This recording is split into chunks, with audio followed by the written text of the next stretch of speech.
2015 was a big year for video games, but you know what? Next year is gonna be huge too, if not bigger. That's why GameRanks wants to talk to you today about the top 40 PC games of 2016. Number 40, Lost Ark. Are you a big fan of Diablo or other hack and slash games that are similar to Diablo, maybe even Zelda? Well, Lost Ark basically exists for you. It's a gorgeous MMORPG version of that style game. There's gonna be these really massive open world battlefields and a PvE arena feature where players can battle the light monsters. It really looks like a massive MMORPG that's just gonna be something great for Diablo players, and believe me, we can sometimes be a desperate lot. Number 39, Battlefleet Gothic Armada. Okay, so there's a lot of Warhammer 40k games. A lot. But if this RTS set in the universe doesn't get you excited, then you haven't looked at it yet. It's developed on the Unreal Engine 4, and it's boasting extreme customization all over. From your defense systems, to your support subsystems, to your weaponry, to managing every ship during and after battles.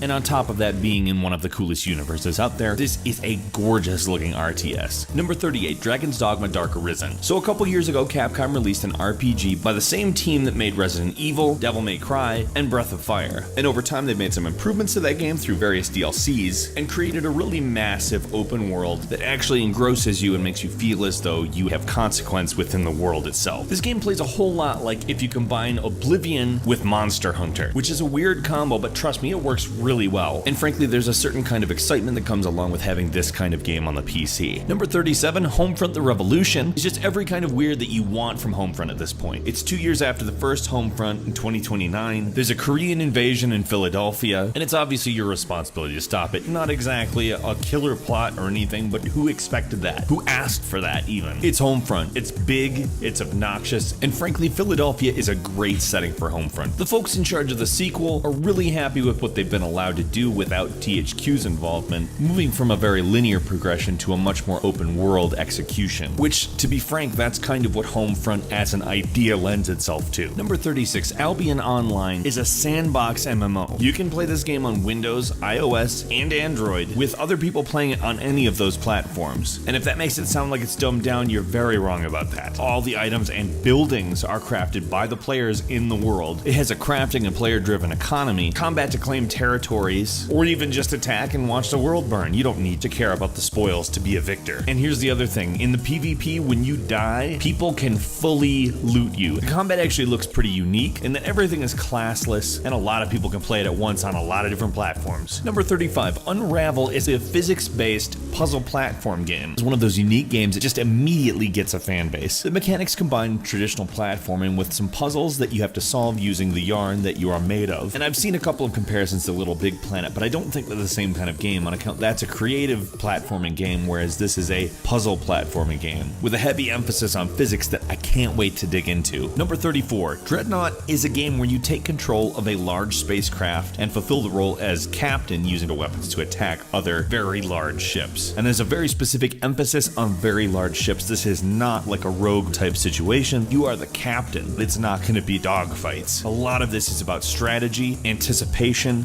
and positioning. On top of that, there's multiplayer that sounds pretty damn fun. Number 33, For Honor is a hack and slash game that Ubisoft is bringing out that takes a pretty known concept and grounds it a little bit by not making it fantasy oriented. It's actually intended to be somewhat historical and gives you the option to play as medieval knights, samurai, and Vikings, to give you a few examples. It is a hack and slash, but it's a little bit more tactical, and the battle system is actually called the Art of Battle. And they structured a lot of the multiplayer modes around shooters, with the creative director of the game actually calling it a shooter with swords. Yeah, sign me up, thanks. Number 32, The Witness is Jonathan Blow's next game, and essentially is kind of like an open world puzzle game, if that makes sense to you. It's inspired by Myst, so anybody who is from my age bracket is gonna go, oh, maybe I will try that. It has been in development for a very long time, and it really does look like an advanced title that does have a bit of mystery surrounding it, as Jonathan Blow has actually kind of avoided telling people what the big core mechanic is, calling it kind of a spoiler. Now, Braid was a great game. I love Myst. I really look forward to see what Blow comes up with. Number 31, Shadow Warrior 2. Now, you may not remember the old Shadow Warrior games. That's fine. 3D Realms hasn't existed in quite a while. It's from the Duke Nukem era, though. Shadow Warrior is kind of a so violent it's funny game, but it also is touting a much more clever sense of humor and mechanics that really just get why old school shooters were good, but don't just leave them exactly as they were. Now, the reboot came out in 2013, and clearly Shadow Warrior 2 is the sequel. And from the looks of it, it's going to build a lot on the original game, including a procedural damage system, bringing in the ability to blow off limbs and body parts. Number 30 is Plants vs. Zombies Garden Warfare 2, which is obviously sort of a weird mashup between a third-person shooter and a tower defense game. But this is basically an update on what is a very massively popular game that has a weird, fun charm that for some reason I can't put it down when I play it, with a very large amount of improvements, everything from the user interface to just the amount of modes. It does have a story, but it's basically a turf war, and it's not really necessary. I'm a big fan of the first, and I'm really looking forward to the second. Number 29, Tom Clancy's Ghost Recon Wildlands is a tactical shooter and is the very first entry to the Tom Clancy series that has an open world environment. Now the game is not set in the future, instead it's set in present day Bolivia, and a certain special operations unit, the Ghosts, are sent in to try to reveal a connection between a drug cartel and the local government. I'm pretty excited to see if Ubisoft actually pulls this off, because we see plenty of fantasy open world games, but not so much tactical shooters in an open world. That's gonna be interesting.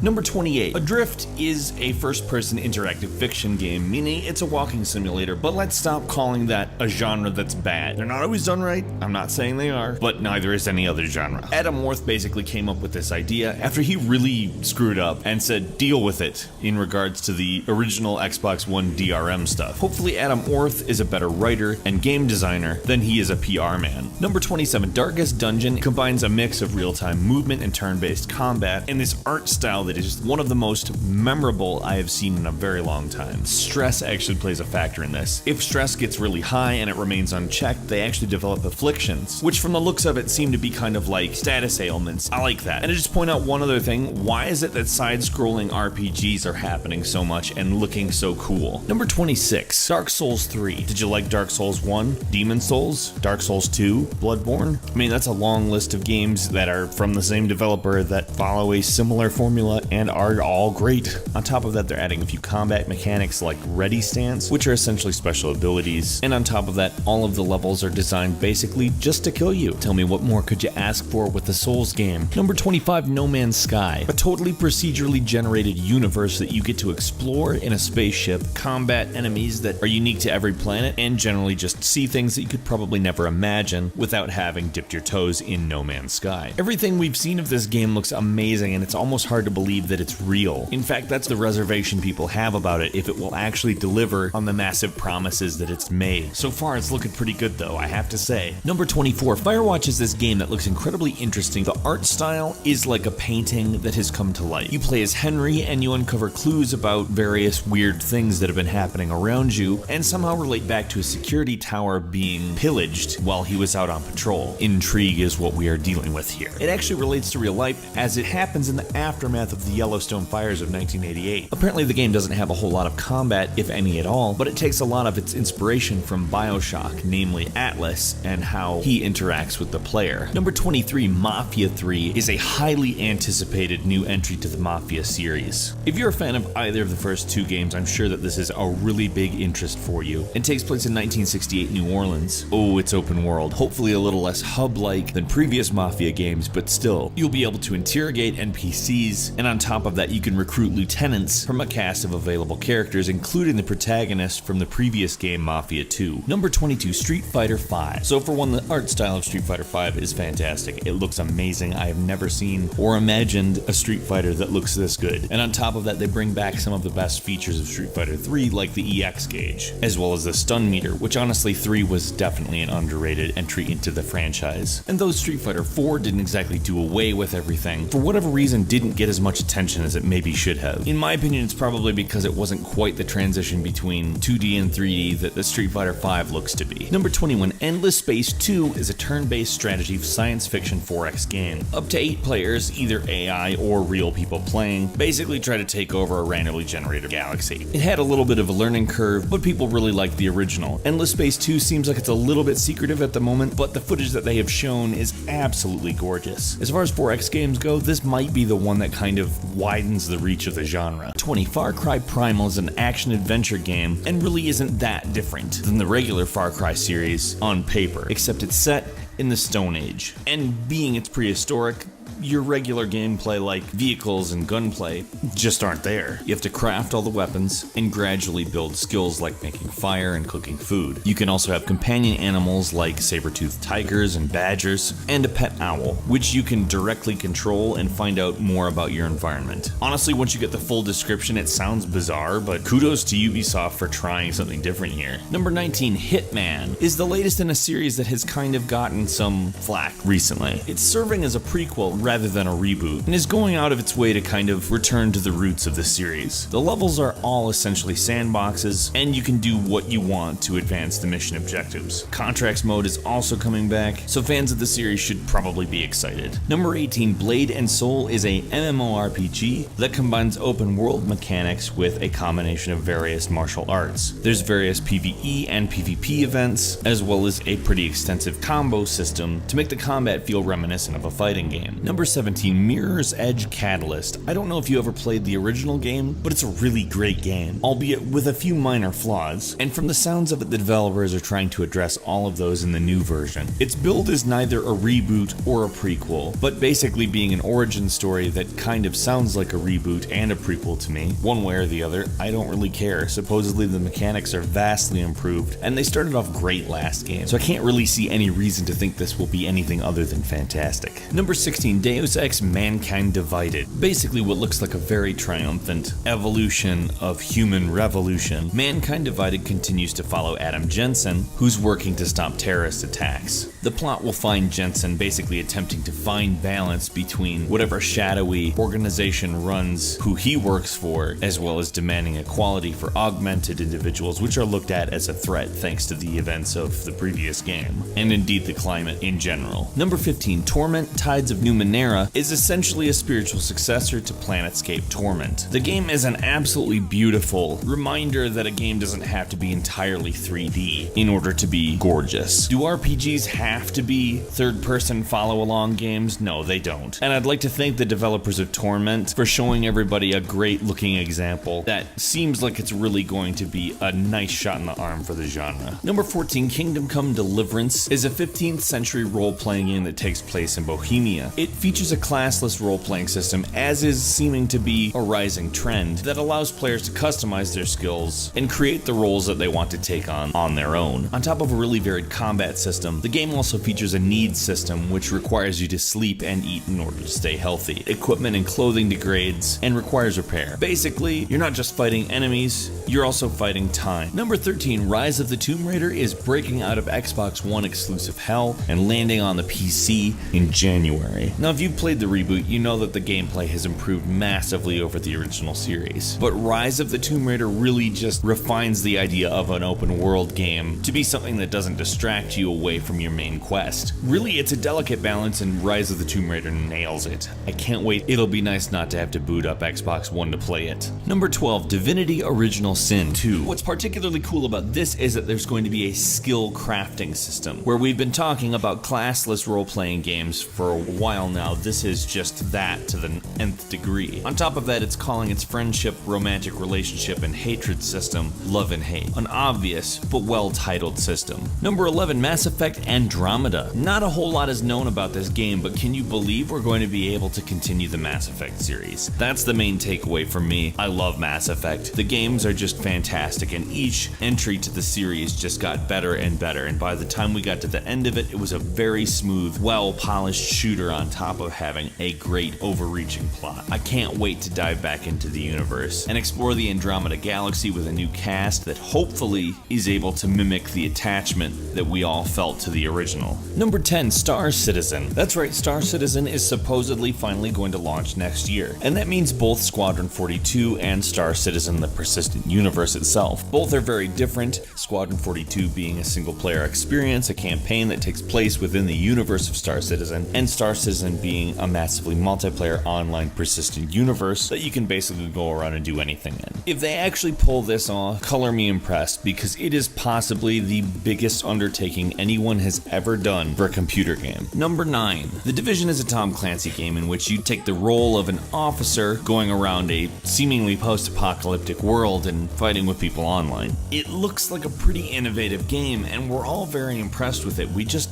kind of wanted to come out. Number 8, World of Warcraft Legion, the 6th expansion set to the massively multiplayer online game. Obviously, World of Warcraft is what I'm talking about. Not only will this expansion increase the level cap to 110, it will also bring a number of new weapons as well as changes to player classes. On top of that, a new hero class joins the game in the Demon Hunter. There's a whole new plot and a much expanded setting, and WoW fans are obviously going to need this expansion pack. Number 7, Ashes of Singularity is aiming to deliver a brand new real-time strategy type experience by bringing in scale. The game claims to be the first native 64-bit RTS game, which in theory would provide it much more access to system resources, and uses a new 3D engine that fully leverages all multi-core functions in modern PCs. It's also among the first, if not the first, to support Microsoft's new DirectX 12, and if the game plays as good as its list of technical features, frankly it's going to be quite the game. Number 6, Dishonored 2. Okay, where to start? The original Dishonored is fantastic. It is phenomenal. If you haven't played it and you like stealth or first-person shooters or unique games or great level design, play it. I really truly cannot imagine a scenario where the second Dishonored game isn't really good. And judging from the gameplay trailer, which shows us so many new powers and possibilities, plus the prospect of playing as Emily Kaldwin as a fully realized powerful adult, ooh, I can't wait. Number 5, Total War Warhammer is a turn-based RTS, which follows the Total War gameplay, but places it instead of in a historical setting into the Warhammer universe. And I don't know about you, but knowing how good the Total War games are, and knowing how cool the Warhammer universe is, I have to say my body is ready. Please give me the RTS Warhammer game. Thank you. Number 4, Paragon is a character-based shooter game, and that is kind of the extent we know about it. It's made by Epic Games, who created Unreal Tournament, the Gears of War series, and even Infinity Blade. Now, they have a lot of experience with good shooters, clearly, so I'm thinking that Paragon is probably going to be exactly that. Number 3, XCOM 2. This sequel to Enemy Unknown will take place 20 years later and assume that XCOM lost. XCOM 2 will obviously continue the story and build on the turn-based tactics battle model that was really great in Enemy Unknown. Number 2, Overwatch by Blizzard. Okay, yeah, not really known for first-person shooters, Overwatch really looks like an amazing effort out of Blizzard. It's colorful,